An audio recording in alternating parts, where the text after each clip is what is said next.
afirmação, né? Para que a gente consiga, nesse ano, desenvolver mais um pouquinho, né? Eu vou iniciar com a lição 152 do livro Vinha de Luz. O título é Cuidados.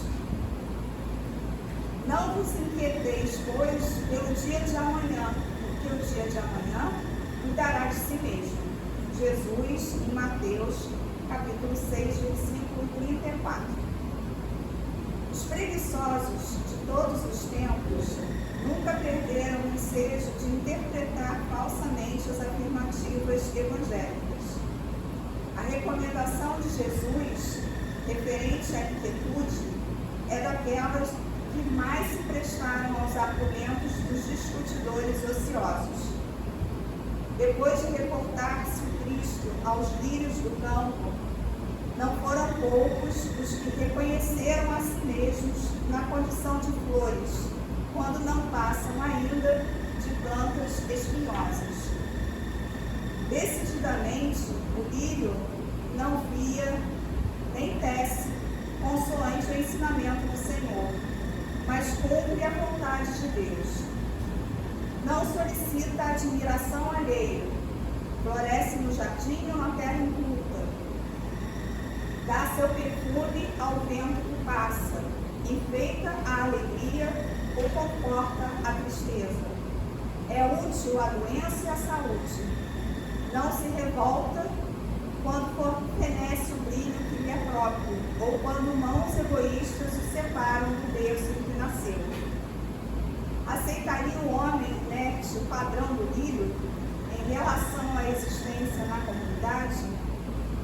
Recomendou Jesus: não guarde a alma qualquer ânsia nociva relativamente à comida, ao vestuário ou às questões acessórias do campo material. Asseverou que o dia, constituindo a resultante de leis gerais do universo, atenderia a si próprio. Para o discípulo fiel, agasalhar-se e alimentar-se são verbos de fácil conjugação, e o dia representa a oportunidade sublime de colaboração na obra do bem. Mas basear-se nessas realidades simples para afirmar que o homem deva marchar sem cuidado consigo seria menoscabar o esforço do Cristo, convertendo a plataforma salvadora em campanha de irresponsabilidade.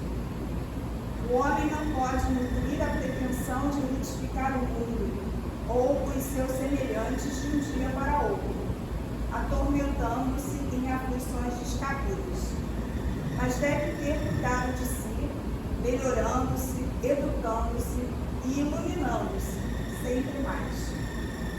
Realmente, a ave canta feliz, mas edifica a própria casa. A flor adorme-se tranquila, entretanto obedece aos desígnios do Eterno. O homem deve viver confiante, sempre atento, todavia, em engrandecer-se na sabedoria e no amor para a obra divina da perfeição. Vamos então agora fechar nossos olhos. Vamos elevar os nossos pensamentos ao Mestre Jesus, que é o nosso modelo de vida, de existência, aos espíritos benfeitores dessa casa que estão aqui nos observando, nos cuidando aqui nesse momento, pedir pela nossa irmã Mônica que eles iluminem a mente e o coração dela e ela consiga transmitir a mensagem que veio aqui, passar para a gente hoje. Que nós possamos escutá-la de ouvidos e de coração também. Muito obrigada, Pai, pela oportunidade de podermos estar aqui mais um dia. Graças a Ti. Obrigada.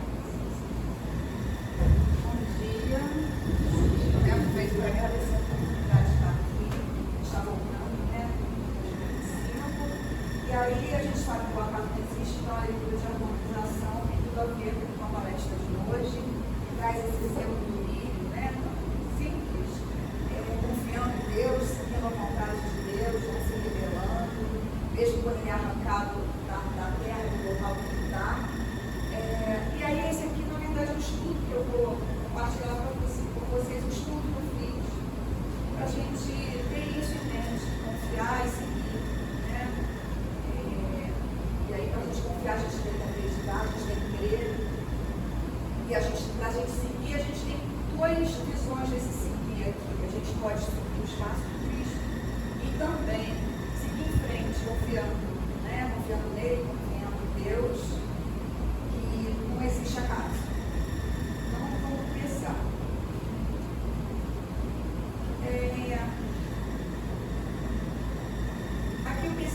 aceitação.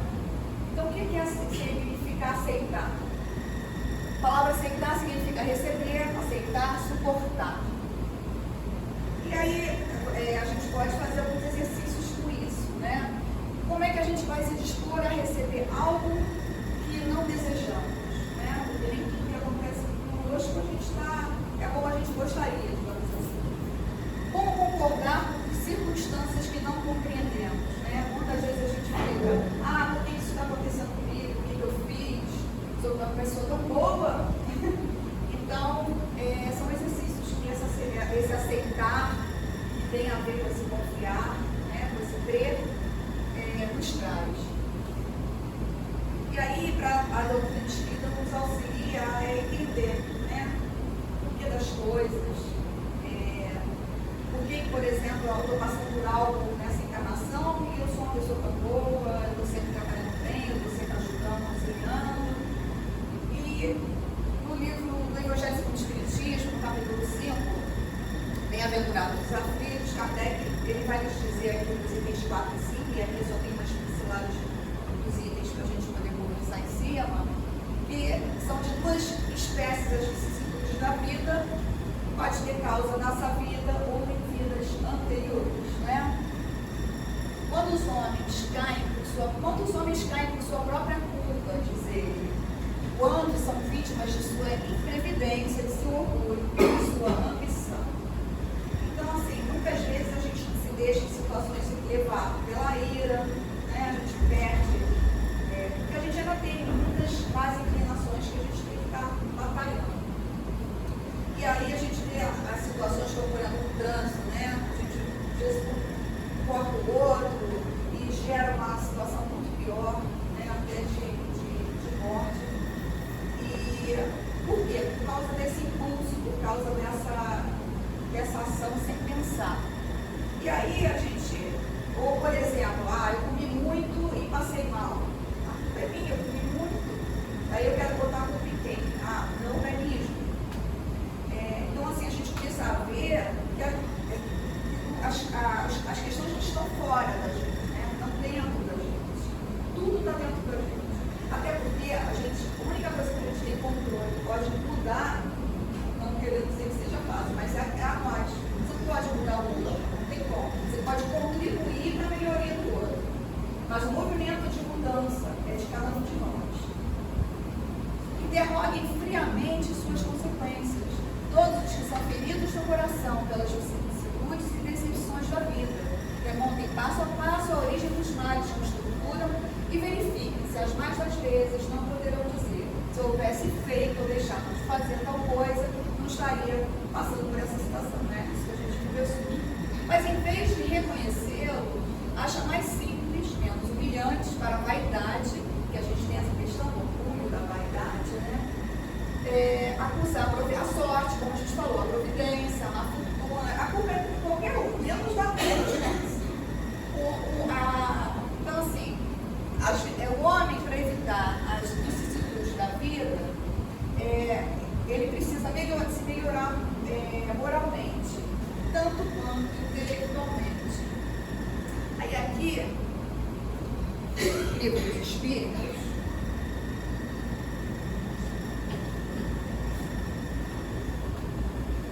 na questão 780A, Kardec pergunta aos espíritos: como o progresso intelectual pode levar ao progresso moral? Porque aqui ele fala dos dois, né? Moral e intelectual. E aí, talvez alguém já tenha visto a comparação com as asas, né? Em que a gente está voando bem, a gente tem que estar com equilíbrio nessas asas. Não dá para voar assim, ou voar assim. Buscar esse equilíbrio entre o intelectual e o moral. Então ele pergunta isso, né? Como é que a parte intelectual então pode, porque é mais comum a gente perceber a evolução intelectual primeiro, né? Fazendo que aí os espíritos respondem: fazendo que se compreenda o bem e o mal. O homem então pode escolher. O desenvolvimento do livre-arbítrio acompanha o da inteligência e aumenta a responsabilidade dos atos. Então, à medida que a gente vai tendo conhecimento, vai estudando, vai tendo acesso, isso vai nos auxiliando a decidir, a entender o que é o certo, o que é o errado, E também põe um peso um pouquinho maior nas nossas escolhas, porque quanto mais esclarecimento, quanto mais conhecimento, maior a nossa responsabilidade na hora das nossas decisões, né? Porque qualquer decisão que a gente tome, por menor seja, ela vai ter uma consequência. Deus, porém, quer que todas as criaturas progridam e, portanto, não deixem impune qualquer desvio ao caminho reto. Então, é uma lei, que é a lei do progresso. Nós vamos todos progredir. O ritmo que escolhe somos nós, por conta do livre-arbítrio. Mas não tem como, todos nós vamos progredir. E aí eu trouxe uma historinha que eu trouxe aqui, uma psicografia do Chico Xavier e o espírito é Hilário Silva, no livro A Vida Estéril. O título é O Merecimento. Só para a gente ver um pouquinho disso, né? De que nada é por acaso. Então, existe Saturnino Pereira, ele era um homem bom, ele trabalhador, ele era amigo, ele auxiliava. E um dia ele trabalhava numa tecelagem, numa máquina, e ele se machucou nessa máquina durante o trabalho. E ele teve que fazer uma cirurgia com risco de perda do braço inteiro. Braço direito, que era o braço direito. E aí, mas aí quando ele fez a cirurgia, o médico deu uma posição para ele que não, ele só ia perder um dedo. Mesmo assim, isso gerou uma comoção muito grande entre os amigos, os conhecidos. Ele era espírita, poxa, mas ele trabalha tanto bem, não sei o quê, logo com ele. E ele recebeu muito apoio, ficou agradecido. Não ficou revoltado, mas ficou triste. Então, um dia ele foi à sessão espírita fechada dele e apareceu o mentor da casa para passar uma mensagem para ele. Então, ele falou assim: Saturnino, meu filho, não se creia desamparado, nem se entregue à tristeza inútil. Pai, não deseja o sofrimento dos filhos. Todas as dores decretadas pela justiça divina são aliviadas pela divina misericórdia. Toda vez que nos apresentamos em condições para o desagravo, você hoje demonstra indiscutível abatimento. Entretanto, não tem motivo. Quando você se preparava ao mergulho no berço terrestre, programou a expulsão presente, expulsão de trabalho, de reajuste. Acontece, porém, formulou uma sentença contra você mesmo. Isso aqui, essa história mostra que muitas vezes as coisas que a gente passa são escolhidas por nós no plano espiritual, no nosso planejamento reencarnatório. Para quê? Para que a gente melhore, de repente para testar, olha, será que eu superei isso? Ou para se ajustar com a lei divina mesmo, que a gente muitas vezes está em falta com ela. Então, o mentor continua. Há 80 anos, era você poderoso sitiante do litoral brasileiro. E certo dia, porque pobre empregado enfermo não me pudesse obedecer às determinações, você com as próprias mãos obrigou a triturar o braço direito do engenho. Por muito tempo, no plano espiritual, você andou perturbado, contemplando mentalmente um caldo de cana emubecido pelo sangue da vítima. Os gritos lhe ecoavam no coração por muito tempo, muito tempo. Então, assim, aqui tem a parte boa, a parte ruim. Quando a gente vai para o plano espiritual, a gente também continua aprendendo, continua evoluindo. E, claro, lá a nossa percepção amplia e até o entendimento dos nossos erros ficou até mais forte, como ele evoluiu aqui no caso dele, né? Quando a pessoa cai em si. Então, ele fez aquele compromisso. E aí ele continua aqui. Você implorou, Jesus mentor, existência humilde e que viesse a perder no trabalho, o braço mais útil.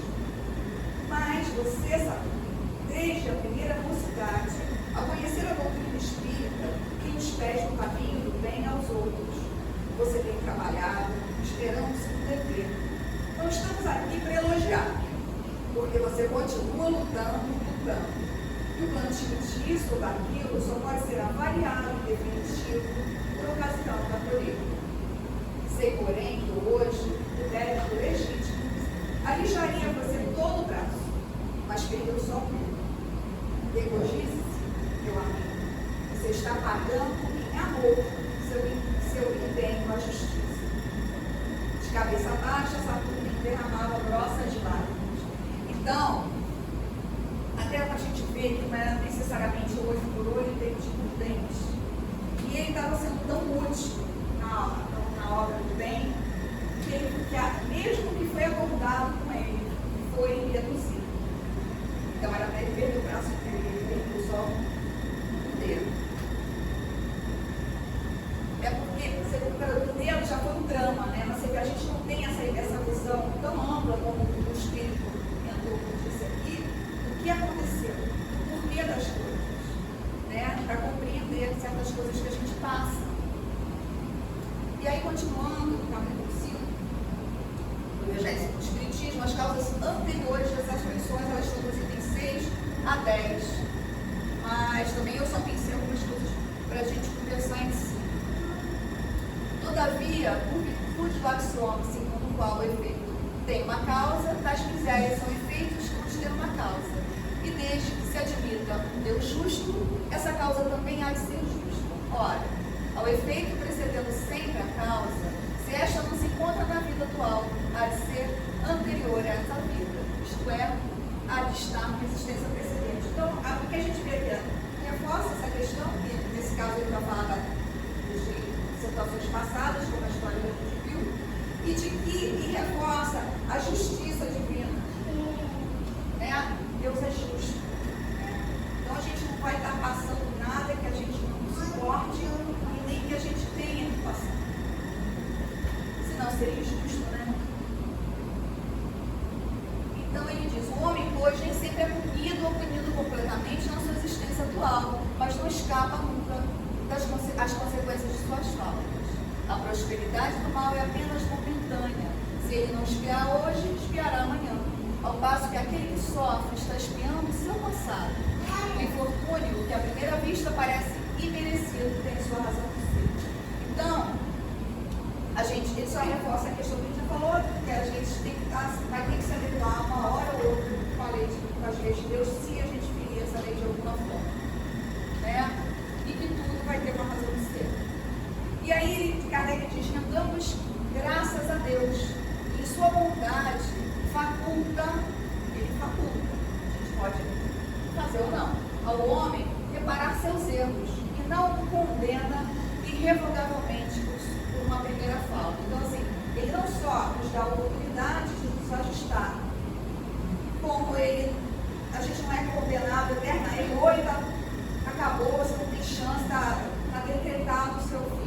Não, ele não nos condena irrevogavelmente. E aí aqui tem um ponto muito importante, né? Esse rendamos graças a Deus. Você fica para mim, Fafá, esse assunto. Só pegar. E aí,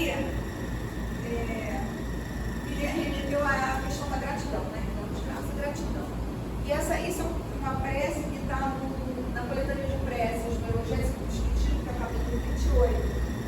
Gratidão. Em tudo dai graças, porque essa é a vontade de Deus em Cristo Jesus para convosco. Paulo, na primeira carta de Tessalonicenses, capítulo 5, versículo 18. E aí, no prefácio das preces, Kardec sempre dá uma orientação, situando ali, né, o objetivo daquela prece, o que você quer alcançar com aquele tipo de prece. Tem vários tipos de prece. Não sei se você já visitar nessa parte lá do Evangelho segundo o Espiritismo.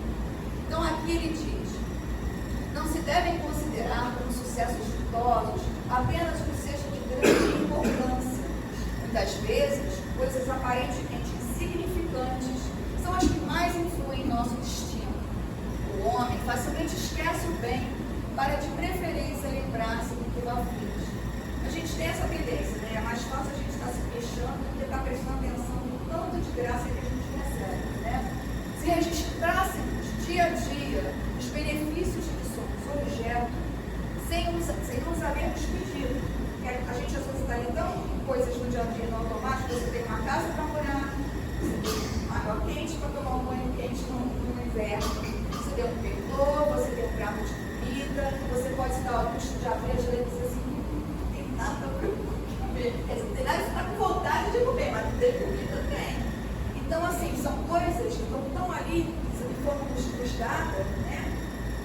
e sem a gente pedir. E que a gente, você vê quantos irmãos não tem lugar para dormir, né? Não tem, mora na rua, não tem onde tomar banho, não tem às vezes uma roupa limpa. Então, assim, são coisas pequenas que a gente tem que aprender a agradecer. A gente acorda, se você acordou, você está com mais um dia de reencarnação. Então, obrigado por mais esse dia. Então, na hora de dormir, vamos agradecer o dia que a gente teve. Pode ter sido tudo como a gente queria, pode. Mas foi mais um dia de luta, mais um dia vencido. E nos colocarmos diante de Deus, à disposição do trabalho quando a gente estiver dormindo. Porque o corpo físico fica dormindo, mas o espírito fica aí parado. Então, que a gente faça uma prece, se colocando à disposição, né? Que a gente pudesse útil na obra do bem. Vamos lá. Isso também vai nos ajudar.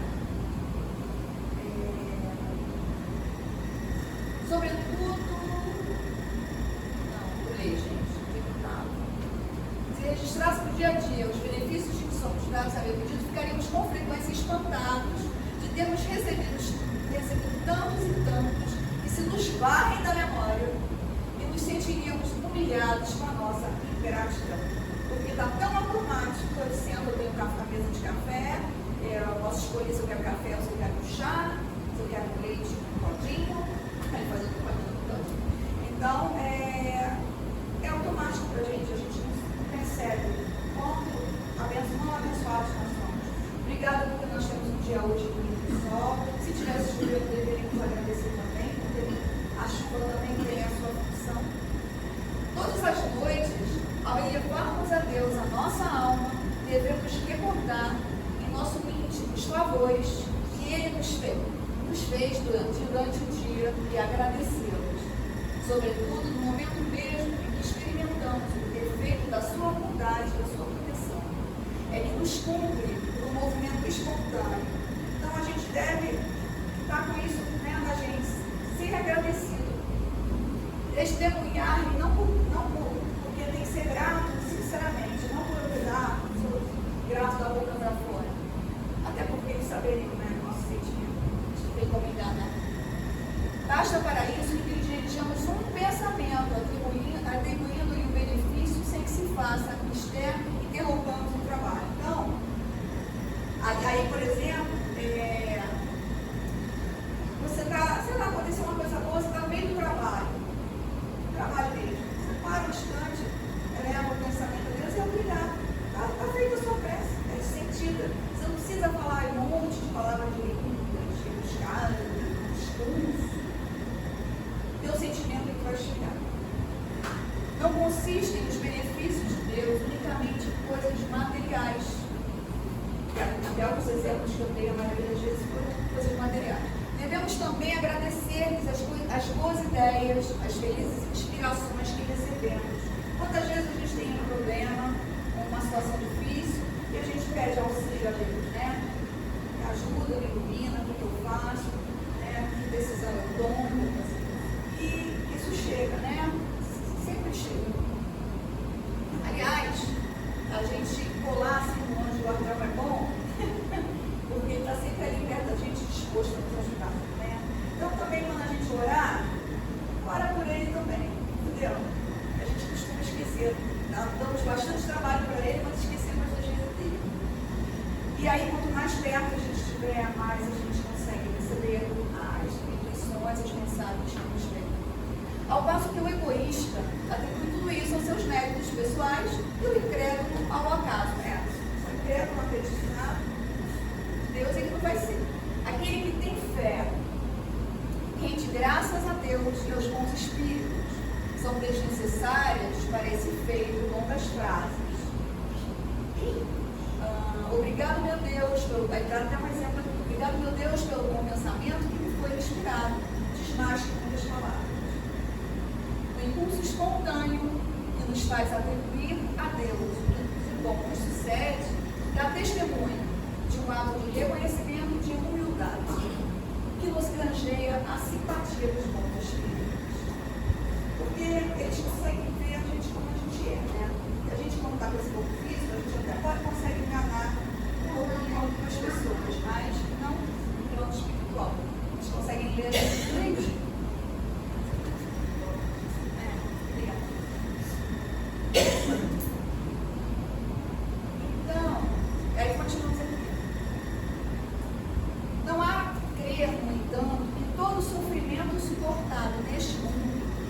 note a existência de uma determinada falta.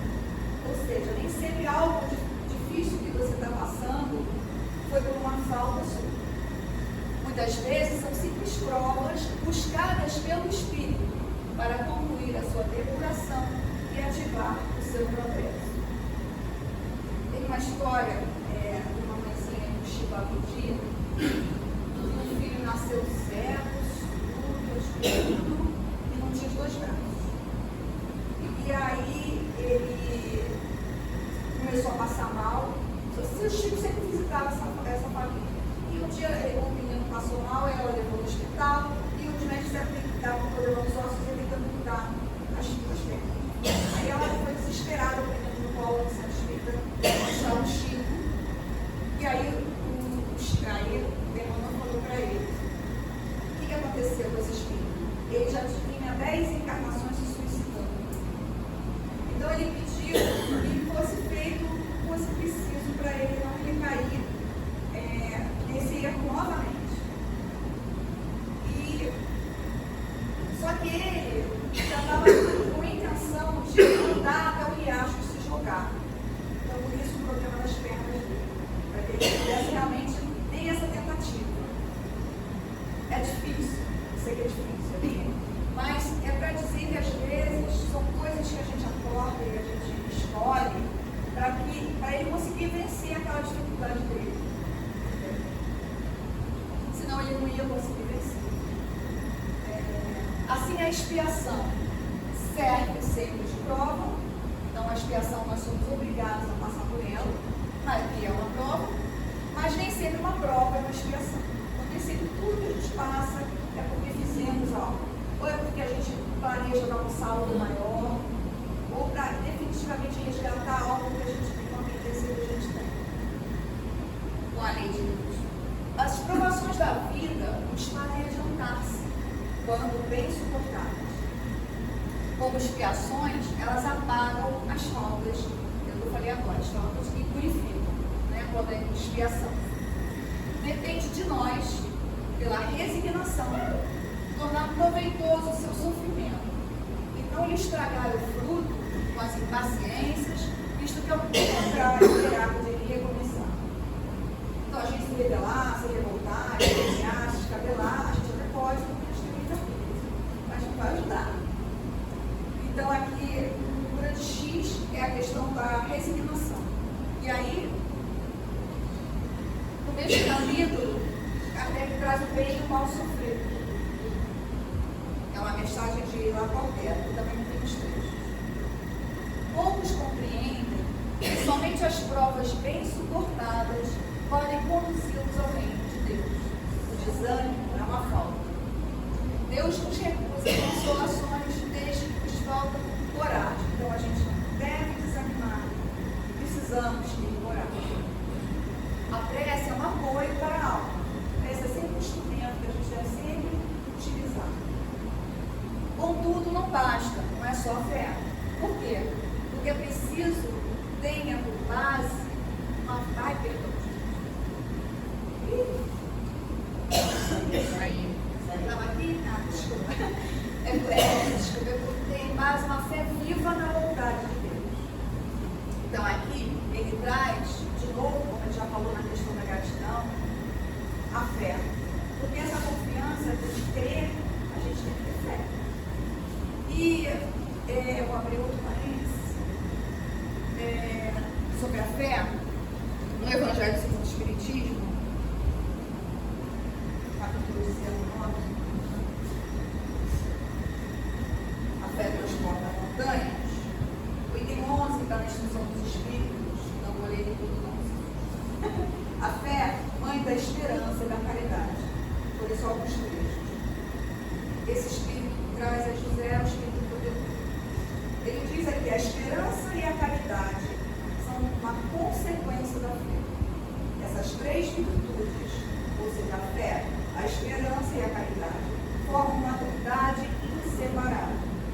Não é a fé que fomenta a esperança na realização das promessas do Senhor, pergunta ele.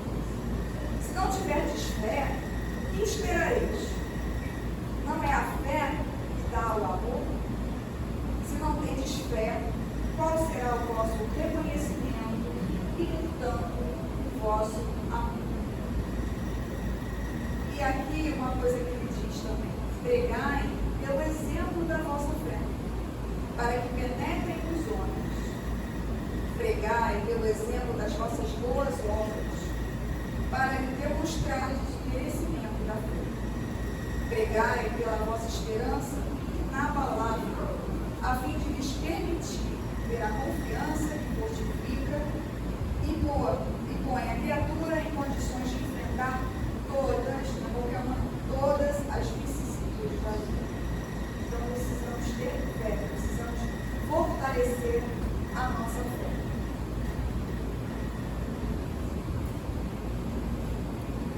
Aí eu vou abrir parênteses. Esse livro é Confie Segue, é um livro de Chico, psicografia de Chico e Nascimento de Emmanuel. E ele tem uma lição chamada O Imperativo da Fé. Há quem diga que existem homens absolutamente sem fé. No entanto, a fé expressa em si mesma um agente indispensável nos mais simples processos da existência. O companheiro nessas condições talvez ainda não consiga assimilar a confiança nas leis divinas que nos regem, mas não conseguirá dispensar a fé no trânsito das horas. Ainda que não perceba, semelhante amigo estará usando a fé nas menores tarefas que lhe digam respeito. Confiará no motorista de cujo trabalho se aproveita para ganhar tempo de distância. Acreditará na casa bancária que lhe preserva as economias, de cujo chefe nem sempre conseguirá apertar as mãos. Entregar-se-á ao médico sempre que necessite e ajustar a saúde. O medicamento indicado a reequilibrar-se, reequilibrar as energias orgânicas, e crerá na higiene e na experiência de quem lhe prepara a alimentação. É inútil que esta ou aquela pessoa se declare inteiramente sem fé, porquanto sem confiar em alguém, ou sem acreditar no valor de recursos determinados, que poderá viver. A gente também não vive sozinho, a gente depende dos outros, né? Vou voltar para casa.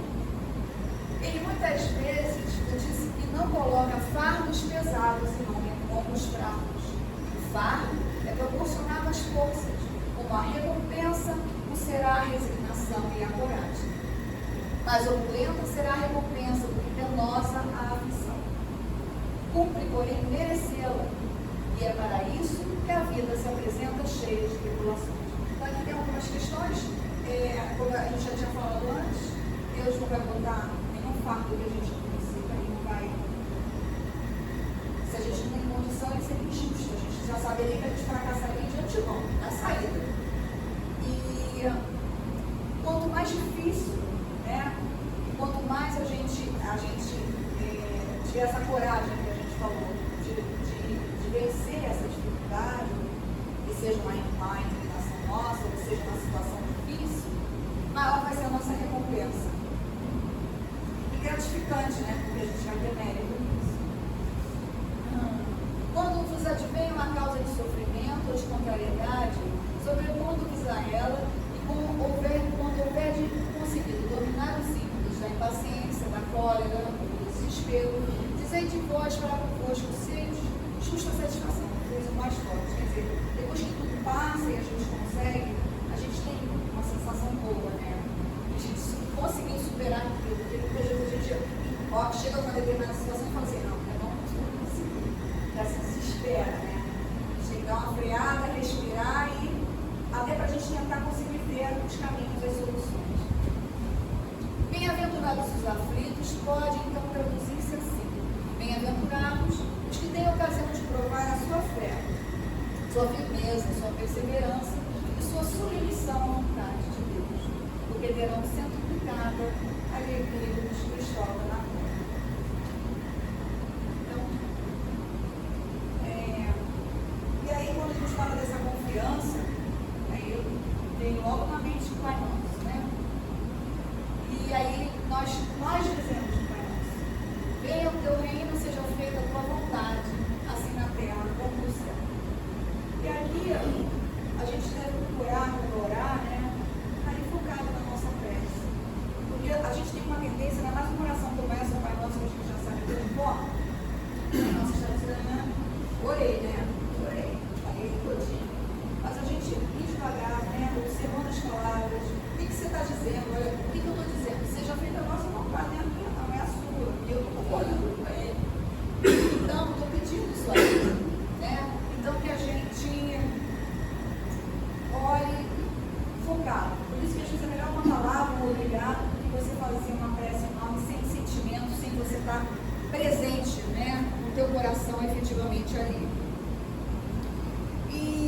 Meimei tem um livro, Psicografia do Chico, Pai Nosso, que ela vai, ele usa assim, uma evangelização, em forma de domingo, e ela vai comentando cada frase do Pai Nosso. Aí, eu queria ler dois parágrafos que estão na abertura do livro, que Emmanuel escreveu sobre Meimei, que ela faz um trabalho muito bonito no plano espiritual das crianças. Meimei não é somente valorosa missionária do bem e da luz em nosso círculo de ação, mas também devotada orientadora de crianças que se desvelam no mundo espiritual pela formação da mente infantil, a claridade do Evangelho redentor. Para todas as situações difíceis e para todos os problemas da luta humana, encontrou na oração do Senhor o ensino de uma solução, um apontamento e uma bênção, oferecendo-os às crianças nessas páginas que constituem fragmentos luminosos do seu coração em forma de letras. As palavras muito bonitas que eu mando para ela, sobre ela. E aí ela traz, em cada item, ela traz, então, nesse item ela traz algumas historinhas, né? Vou a historinha assim, vou resumir a historinha. O título da historinha é O Pequeno Aborrecimento, que a gente com certeza já está sempre vivenciando esse pequeno aborrecimento na televisão, ou alguém que a gente conheça. Um rapaz vinha apressado para pegar o ônibus. Já estava avistando o ônibus, estava chegando. Quando ele vai chegando perto, vem o vizinho para ele. E ele lá, coisa do loja, do ônibus, o homem não parava de falar. Mas ele, a história diz que fazia isso pelo espírito da gentileza. Ele ficou lá ouvindo. Para ele aquilo não tinha, era meio sem sentido, mas ficou lá ouvindo aquela história. E daqui a pouco o outro está falando, ele só vê o ônibus sendo embora, né? Mas um pouco tempo depois, ele tem a notícia que aquele ônibus sofreu um acidente. O ônibus estava bêbado, acabou com o ônibus. Então aí, isso eu acho que vale a pena ler as palavras da minha mãe. E aí, o que ele diz no final? Ele refletiu sobre a ocorrência e chegou à conclusão de que muitas vezes a vontade divina se manifesta em nosso favor, nas pequenas contrariedades do caminho. Mesmo quando às vezes uma coisa parece ruim, a gente mais na frente chega à conclusão que não era. Não era tão conhecida. Ajudando-nos a cumprir nossos mais simples deveres e passou a considerar com mais respeito e atenção as circunstâncias inesperadas que nos surgem à frente, na esfera dos nossos deveres de cada dia.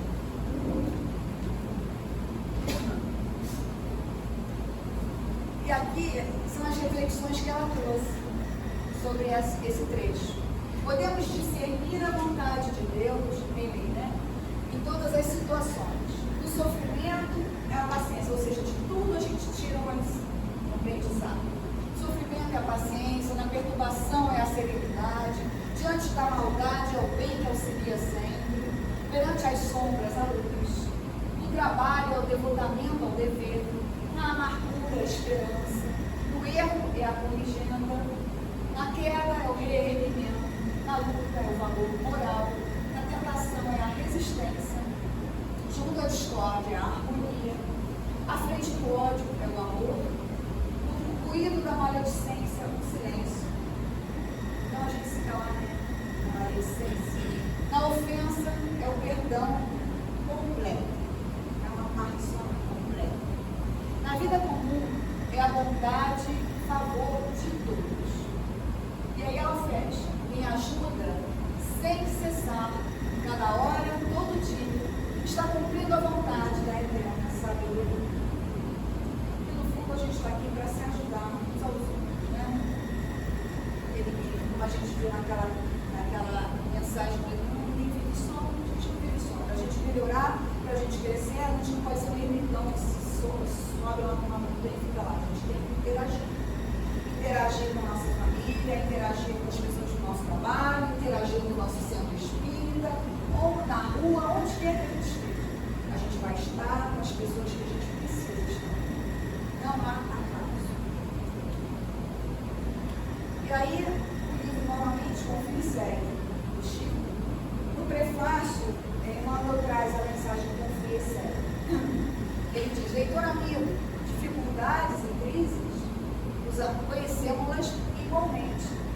caminhos espirituais não petrificam o coração. Então, eles não é só porque já estão mais lá no top, que eles vão esquecer como são as coisas. Toda a caminhada que eles também tiveram que fazer até se elevarem, até chegarem à perfeição.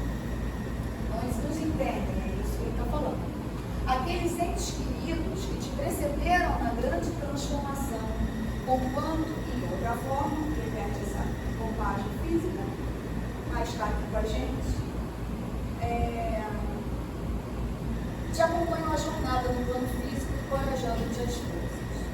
Inegavelmente, o mundo de hoje atravessa grandes provações individuais e coletivas. Assim, então, os entes queridos, aí que eu me lembrei, no nosso lar, por exemplo, a gente tem lá, no caso do André Luiz, o nome dele, o plano espiritual, acho por ele, por exemplo, né?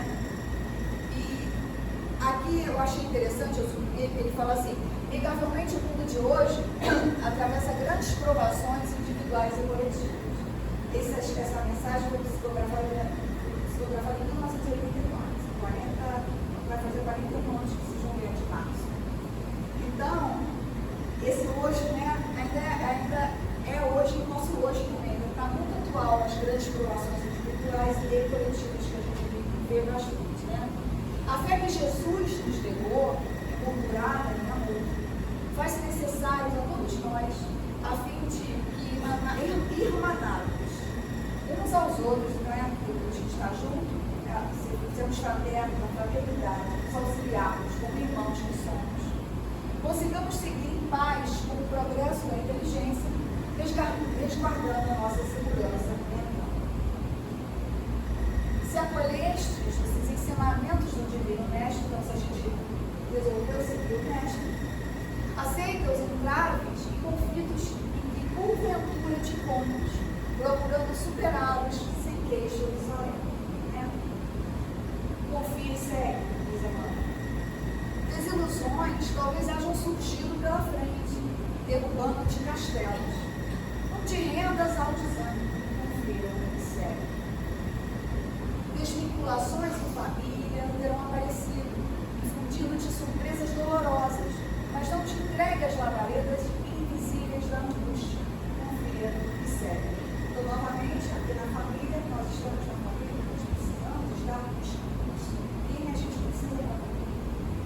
Seja de qualquer forma para nos ajudar, para nos auxiliar.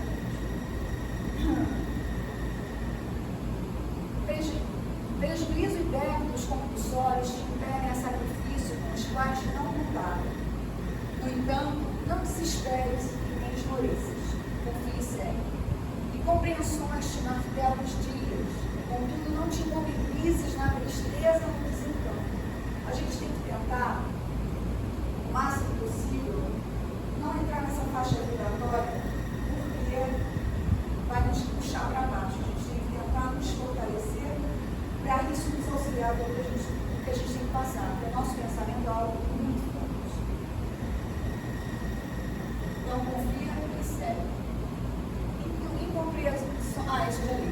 Este livro é um convite para que sigamos com Jesus, é um livro infinito, bem bacana, nos caminhos a trilhar, porque confiando na vitória do bem, confiando, e seguindo no dever a cumprir, seguindo, estejamos convencidos que estaremos com Jesus, tanto quanto Jesus nos faz sempre infatigável companhia. Aqui que eu falei, né, 1974. Então, assim, a gente não está sozinho, essa é a boa notícia. Pode parecer até que você está sozinho, mas minimamente você não pode contar com você.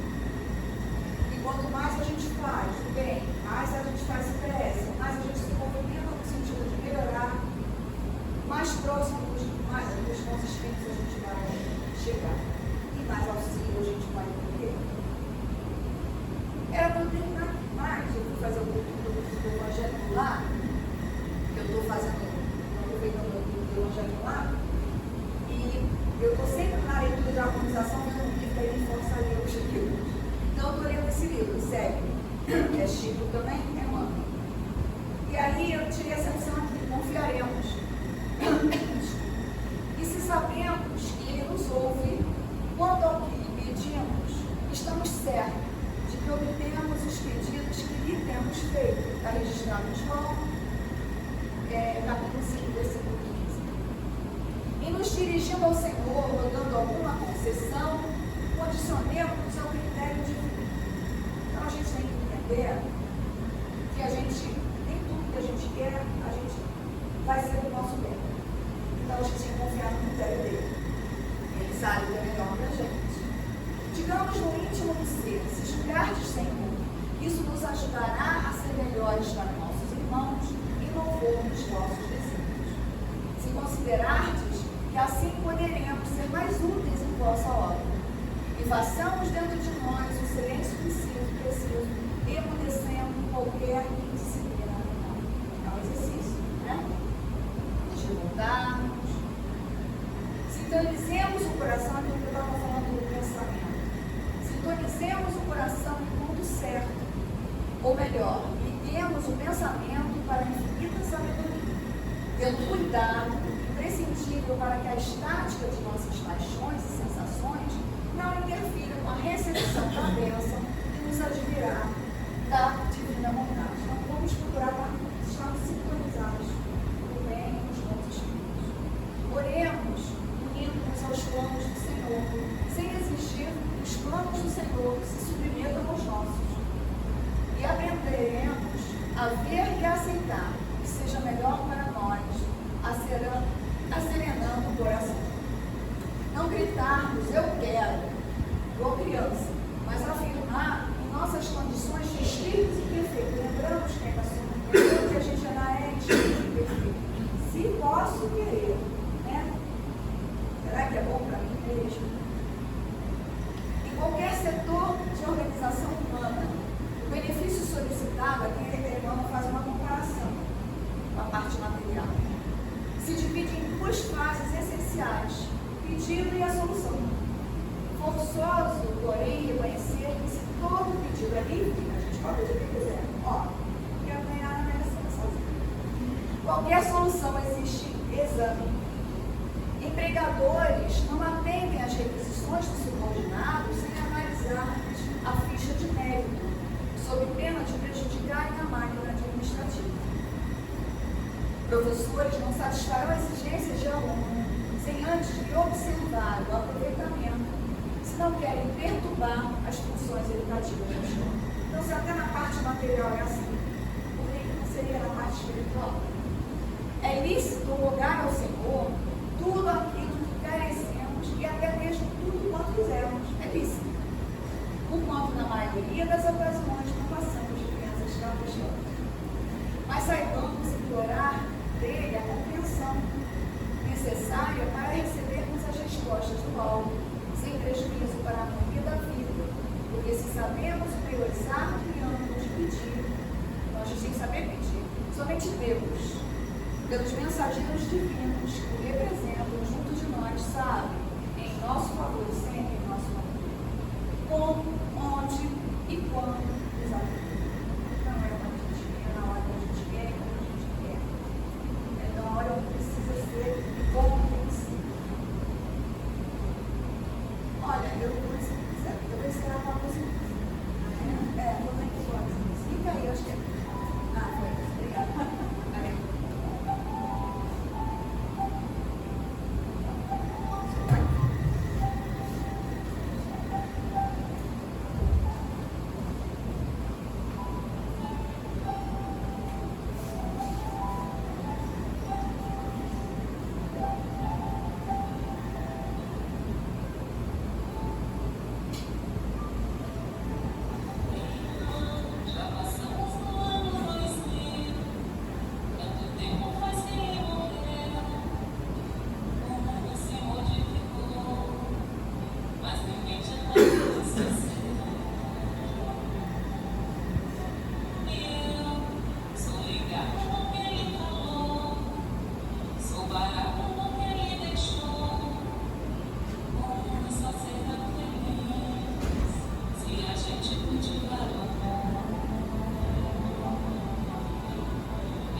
eu vou só, a casa está recomeçando, né? Então, vocês já devem ter visto a programação aí de janeiro, né? Que está no grupo de ligados.